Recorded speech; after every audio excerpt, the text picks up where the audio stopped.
Hey there, gamers. Welcome back to Crypticgamin. So, I was recently asked, how in the world do I have so much stone in my camp? Well, typically my resources sit up around 100,000. We have spent a bunch of it doing some wagon running now. One of the things that the latest patch has done that I've noticed is we can no longer use our wagon for hunting, unfortunately, and I can no longer spawn multiple wagons. When I spawn more than one wagon, it actually makes me recall a wagon, and then I lose some of my materials. I used to be able to set 2 or 3 out around locations and just leave them there. The new patch has done away with that. So none of that matters anymore. What you need to focus on to get that passive income is this. If you're starting off, and we'll show you some locations here. If you have been playing for a while, I want to show you what, in my opinion, are some of the best profit locations to run your factions in. Now, to keep that food coming in, you want to make sure that you have food coming in to run your faction stuff. And answering the question first, how do I have so much stone? Well, you have Karen Quarry up here, and then you have this other quarry just down below the Witch Woods and Perwin Quarry. When you clear those out, you will be able to send in a faction mission. So we're going to show you how to do that. We're pressing triangle on our PlayStation. It'll be Y if you're on Xbox, if you're on computer, whatever it is that you press to be able to do this. Okay, missions, as you can see, this one is going to pay 2.4 thousand stone every 18 hours. So you're looking at about an hour and 15 minutes of gameplay, roughly.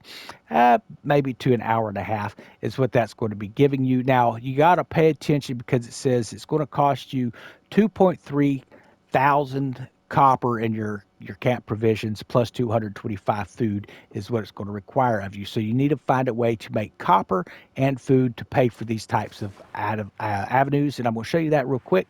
For me, one of the best ways to do food was right here, and this is the Rodbell Fishing. Now, I've since moved on to other locations that I will show you in this video, but for those of you just starting off, I want to show you this location first. This is the reason why, because this is going to make you camp provisions and food 1.4 thousand. About every hour and 20 minutes, you're going to pull in 1.4 thousand of food provisions. Plus, inside of your personal box, that big chest that's in your tent, you will actually be pulling in fish. It will be filling that up with fish, a bunch of fish. In fact, it will probably end up filling your box up pretty quick. So make sure that you're getting your camp upgraded and make sure that you're getting that 100% with the camp provision officer. That way you can have that full 1,000 set up inside your box to have plenty of room for this. Now that fish, you can cook that and eat that for yourself, or you can take and cook it and then sell it and actually earn money. Now, is it the biggest pocket change earner? Now, the money that you're selling the fish for, that goes in your character's own pocket. It does not go to the camp provisions, okay? But the food does go into the provision. As you can see, it's paying 1.4 thousand, but it does require 600 copper per run on this thing. So where do you get the copper from? Well, I want to show you the best place to get copper. There's two locations right here in Hernand. It's these Oak and Shield Manor, and of course the Hillside Manor. We will open Hillside up, and it'll be the same for the other. Again, highlighting over it, we're on the faction tab of the map. Going to the missions, 1.8 thousand copper. Every time this completes, you're looking at, we'll call it an hour and 20 minutes. You will be running this. You have 2 members, required 2 to 4. All you need is 2. Run those, and you can be earning 1.8 thousand copper every time this rotates. Now, when you come over to the next location, you want to get it running as well, and it's going to be, I think it's another 1.8 thousand. It may be just a little more, it may be just a little less. Let's check.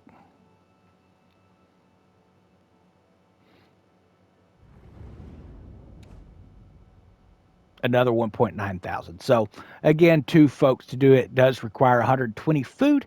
But if you have, as I said, went ahead and started your fishing here, and then you can actually run, this one here is for cabbages. This is going to give you some cabbages right here. And then there's a ranching one that'll give you milk and things like that. Plus, those are personal items it sends. But what you're also looking for is what it's sending provision-wise into your camp. So this is sending 6 cabbages to your personal box, but it's also sending in 1,000 food every time it completes. And 16 hours, which is, again, we'll call it an hour and 20 minutes of in-game time. And the same thing for this location. You have another one down here, another cattle area that you can run. Then, of course, you have the ones for wheat up here. You have some down here. This does wine. You can sell wine. That sells pretty good. It's also used to bribe people, which is pretty good. This one here is for lumber. This is going to get you a lot of lumber. And then this one up here is going to be for stone, which would be this quarry, Karen Quarry. I was recently asked again, how did I have so much stone? It's running things like this. And just keeping them in there. And occasionally I will take it, I will move stuff around when I see that, I'm no longer spending as much on stone items as maybe I am on lumber and things like that. So then I'll switch it up to lumber. Or maybe I need some more war artifacts. So I'll find a location like this right here, which does the war spike maker. And what they end up doing is when you come in here, they actually build materials that are defensive materials and stuff for your camp. So it actually is building your military branch of it as well. And again, you want to look at that cost to make sure that your cost is not outweighing what it costs to send things in. So this here is pretty simple. You're getting 1,000 of those armaments per run. It says a 3-hour progress.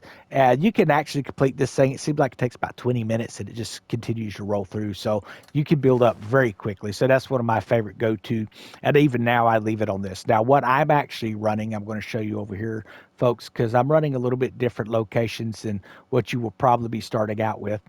But I'm currently running the Azerian Manor. And of course this one up here, the Sunrove Manor. And these are defense missions that pay really good on copper for your provisions in camp. This makes it so I can afford to run those higher food source items and things of that nature as well.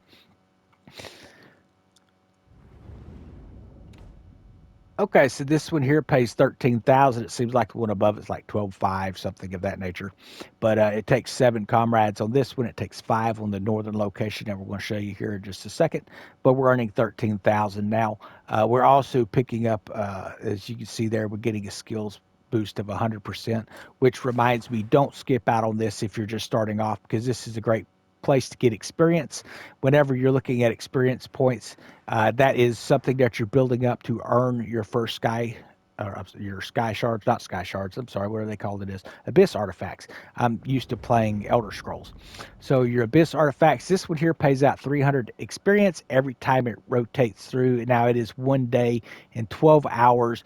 That's roughly an hour and a half worth of actual gameplay there. So it does take a little bit, but it's 300 experience points rolling in regardless. Now, this one here will give you 1.3 thousand food plus more fish. So you could run this one here and getting a lot more fish. Now, I've ran that one a lot. I ran this one and the one up above us here at the Rebel Dock for a long time, and you're getting about 2.6 thousand fish in, plus a bunch of fish in a box that you can, again, take and sell for silver. But if you're looking for the best place to sell, right here, Cowbell Ranch. You don't want to do the actual cows.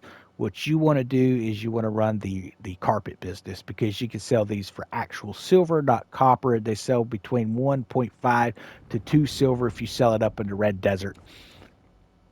Now you're selling those, you're not converting that over to do the wagon business anymore or any of that stuff. So you get 15 of these. It takes roughly 4 hours in game is what it says. So you're looking about every 20 minutes, every 30 minutes, something like that. And it's going to be completing this, giving you those rugs, and you can take and you can sell the crap out of those. And that's going to give you personal spending cash that you can, if you get so much that you don't need it, you can actually take and give that stuff to your camp with your provisions. So here was the other location we were telling you about, the Sunrove Manor. And then, of course, this one here is a great one. I like to use this one. I actually do my own ranching in the game, and I'll show you my ranch here in just a minute. And this can be used a couple of different ways. I use it not just to make the food that I use for my quest to heal if I get damage, but I also use it to feed the cattle. So we get 6.8 thousand feed per rotation on here. You're looking at about 30 minutes, 35 minutes with a 13-hour mission time. And then we're also picking up 16 of these grains as well. Now that grain can then be used to take and make your higher end foods that can give you 320 up to 400 heals every time you eat something. So that is definitely worth doing. Now, I'm going to show you where you will be picking these items up. And again, there's a lot of various locations, like the ranches down here. You have, I think there's some vineyards and stuff over here as well that you can run. But to me, these are the ones that actually pay the best currently. And I will show you where you will be picking up your location. Now, these run while you were offline, and I've been doing some experiment with that, and they will actually have your stuff in your private storage is where those items pay out to, the ones that are not directly assigned as provisions. As you can see, we always have a ton of milk. This is where I was running milk missions before, and you can sell these. They sell pretty decent, or you can take and just set them on the ground. You can use them for, health. They do 60 heals. There are some crafting meals that you can use them for as well. Let's see, let's get on down here a little bit. I think we actually skipped some things up here. Yeah, so we're pulling in pan-fried vegetables, salt-roasted birds. Not exactly sure what location some of that stuff's coming out of, but we're getting it from somewhere. And then, of course, we're pulling in fleece as well. We're pulling in those eggs as well. These are great when they stack up, and you could actually get a lot of these eggs. These are some of the earlier locations in wine. You can pull those in again. You can sell these for pretty good. They give a lot of stamina, is mostly what I use it for. When I'm flying around the map and I'm tired of running out of stamina, I'm just sitting here popping wine bottles as you go. So my guy's kind of like flying around drunk, I guess. But then, of course, here's these fish as they start to stack up in here. I've been hoarding my gold bars as I run around doing my, robbing. I'll show you where to rob some gold, but also I use a lot of the gold mine materials and things like that as well. Wild ginseng started to stack a lot of this type of stuff in. These grilled meats in here as well. Cabbages. Then, of course, we got our magic scythe for our rubber. And, just a lot of really great things that you can do in the game. But that is how you are going to set up for passive income, and you will have to clear those blockades in order to do that, which means you are going to be running the faction quest in journal. A lot of times you can run your main storyline as well, but if you are running through the faction quest doing these missions, it's going to be breaking those blockades that are preventing you from doing it, or just go in and just slaughter every enemy until it says it's liberated, which is really the easiest way to do it. You'll have a wonderful day. Comment down below if this has helped you, and until next time.